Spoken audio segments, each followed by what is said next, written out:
Crônicas do Amanhecer, por Feijão Centro Espírita Allan Kardec. Balneário Gaivota, 5 de outubro de 2018. Os mercadores da fé, a política como pregação.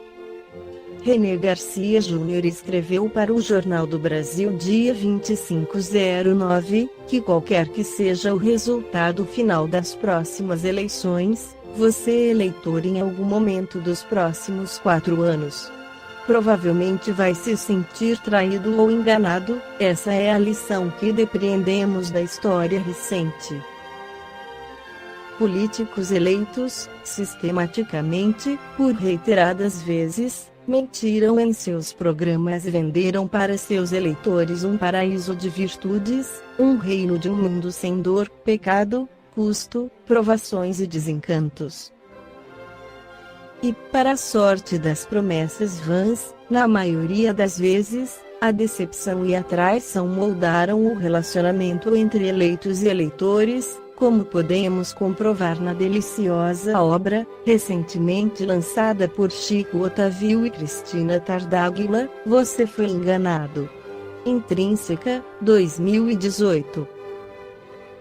A política, enquanto processo de seleção de vontades, tem por foco o alcance do consentimento das massas para a seleção e execução de políticas públicas voltadas para determinados nichos da sociedade, maiorias consolidadas ou minorias agrupadas.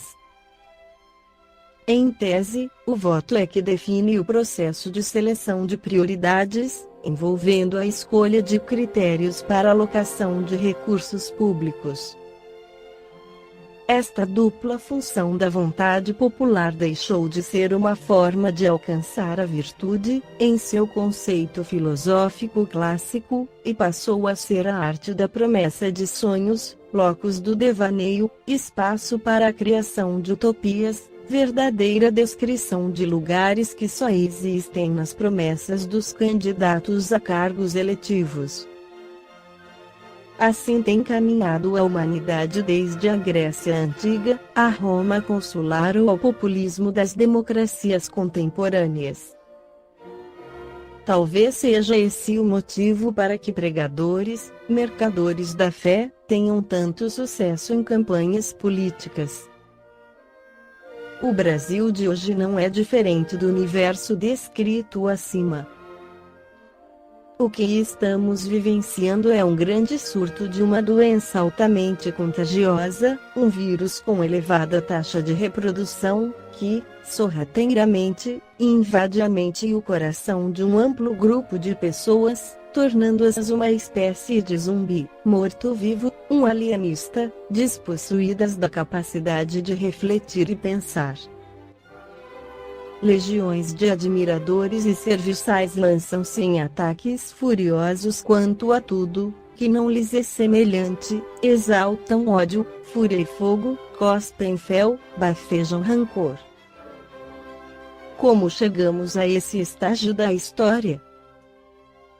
Primeiro, cabe ressaltar que a deterioração da vida política e econômica brasileira vem em um contínuo procedimento de fragmentação.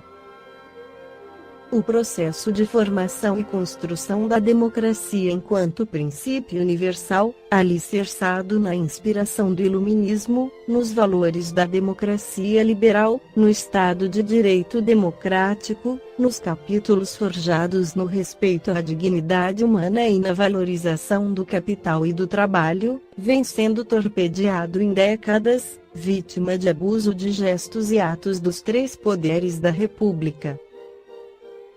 De fato, a Constituição Federal de 1988 não foi devidamente incorporada à vida ou à realidade das práticas institucionais da chamada Nova República.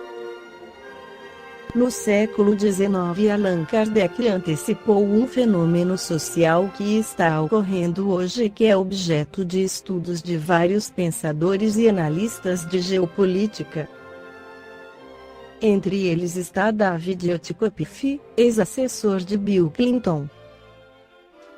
Sua abordagem se concentra na mudança das esferas de poder, registrada em 2 livros superclass, Global Power, já traduzido e publicado no Brasil, e Power Inc., sem tradução. No primeiro ele identifica uma nova elite ou aristocracia carismática, cujo poder de influenciar pessoas vem superando a aristocracia da força bruta e do dinheiro, que reinou até o fim da Guerra Fria. Pessoas como o cantor Bono Vox, a atriz Jane Fonda e o escritor Paulo Coelho estão numa lista de 6.000 pessoas mais influentes do mundo, juntamente com o magnata do petróleo Carlos Slim, os donos do Google e estadistas como Lula e Barack Obama. Na lista há também traficantes de armas e terroristas, mostrando a neutralidade realista do estudo. Para ele, a ONU perdeu um pouco seu brilho e o Centro da Cidadania Nacional de Nova York vem se deslocando para Davos, no Fórum Econômico Mundial. Davos é ponto de encontro de cidadãos globais. Já no livro Power Inc., Otikopif traça um histórico das relações íntimas das megacorporações empresariais com os estados, demonstrando que essa realidade tende a mudar muito nas próximas décadas com o advento da era da transparência digital ou era do Wikileaks. Nada mais é segredo, nada mais é privativo. Portanto, façamos sempre a coisa certa. Julgamentos do STF do tipo mensalão eram escondidos da opinião pública, como segredos de Estado. Hoje estão na mídia. Na era das redes sociais as coisas estão mudando e as empresas também deverão se afinar no mesmo diapasão. Mais uma vez, tiramos o chapéu para Kardec, lembrando que o nosso mestre espírita visualizou há mais de 140 anos o advento de uma nova sociedade e humanidade, conforme está no livro Obras Póstumas que o termo aristocracia vem do grego aristos os melhores e kratos poder. Aristocracia, pois em sua acepção literal, significa poder dos melhores. Em nenhuma época, nenhum povo prescindiu de um chefe, pois existem homens que dirigem e os que precisam ser dirigidos. Primeira aristocracia é sabido que nas sociedades primitivas, essa autoridade foi conferida aos chefes de família, aos antigos, aos anciãos, numa palavra, aos patriarcas. Porque possuíam vivência e discernimento. Com o aumento da população, a autoridade patriarcal ficou impotente em certas circunstâncias, vieram as disputas, combates e, para dirigir foi necessário homens fortes, os militares. A autoridade da força bruta, início da escravidão, domínio de uns sobre os outros. Segunda aristocracia, os militares. Início das cruzadas, ano 1095, diziam que motivos religiosos, era necessário destruir os muçulmanos, mas na verdade eram motivados por ambição de poder.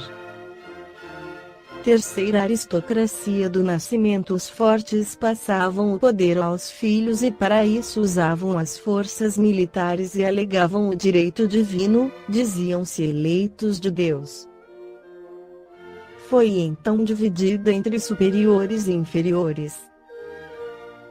Para poder dominar, as classes superiores procuravam manter o povo na ignorância.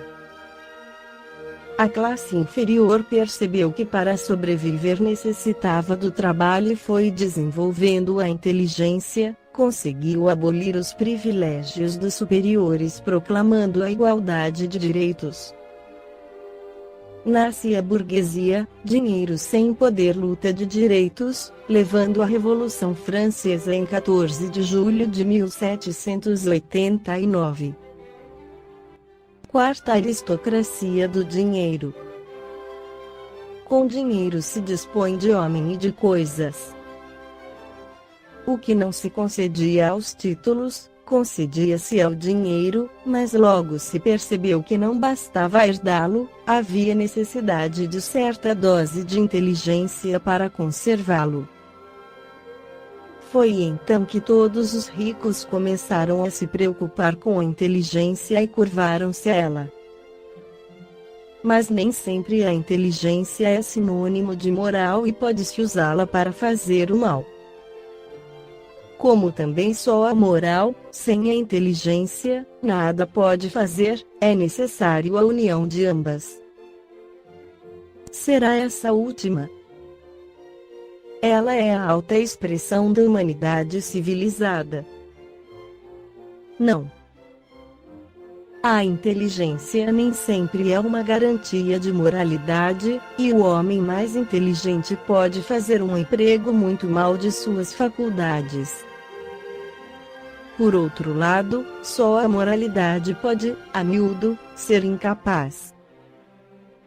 A união dessas duas faculdades, inteligência e moralidade, é, pois, necessária para criar uma preponderância legítima, e é qual a massa se submeterá cegamente, porque ele inspirará toda a confiança por suas luzes e por sua justiça.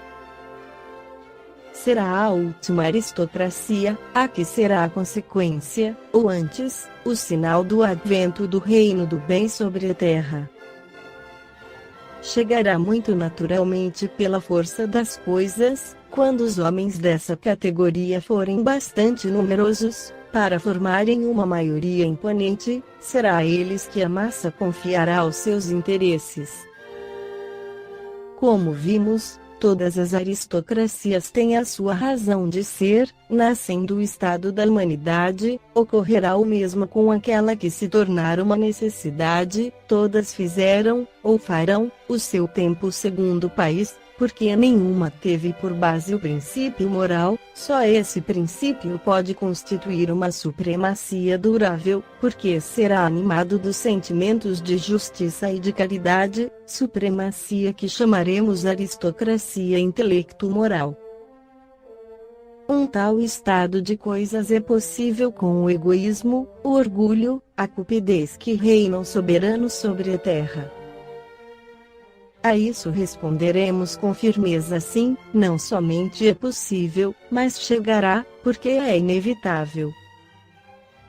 Hoje, a inteligência domina, é soberana, ninguém poderia conquistá-lo, e isso é tão verdadeiro que vedes o homem do povo chegar aos primeiros cargos. Essa aristocracia não é mais justa, mais lógica, mais racional do que a da força brutal, de nascimento ou do dinheiro. Porque, pois, seria impossível juntar-lhe a moralidade.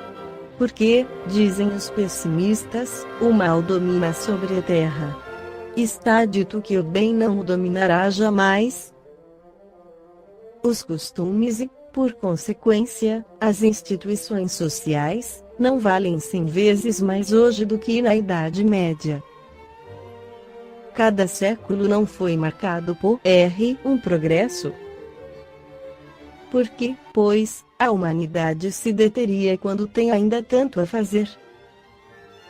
Os homens, por um instinto natural, procuram seu bem-estar, se não o encontram completo no reino da inteligência, procurá-lo-ão alhures, e onde poderão encontrá-lo se não for no reino da moralidade.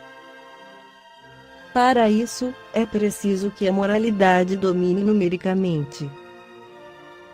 É, portanto, a quinta aristocracia, o intelecto moral, que evoluirá o planeta. Mas, dizem alguns, o mal domina a terra. Como vimos, todas as aristocracias têm a sua razão de ser, nascendo o estado da humanidade, ocorrerá o mesmo com aquela que se tornar uma necessidade, todas fizeram, ou farão, o seu tempo segundo o país, porque nenhuma teve por base o princípio moral, só esse princípio pode constituir uma supremacia durável, porque será animado dos sentimentos de justiça e de caridade, supremacia que chamaremos aristocracia intelecto-moral. Um tal estado de coisas é possível com o egoísmo, o orgulho, a cupidez que reinam soberanos sobre a terra. A isso responderemos com firmeza sim, não somente é possível, mas chegará, porque é inevitável. Hoje, a inteligência domina, é soberana, ninguém poderia conquistá-lo, e isso é tão verdadeiro que vedes o homem do povo chegar aos primeiros cargos.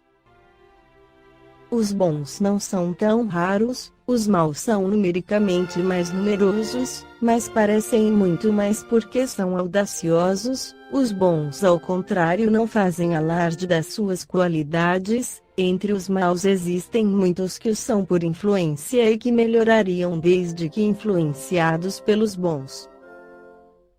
Esta foi a crônica do amanhecer de 5 de outubro de 2018, por Feijão Centro Espírita Allan Kardec.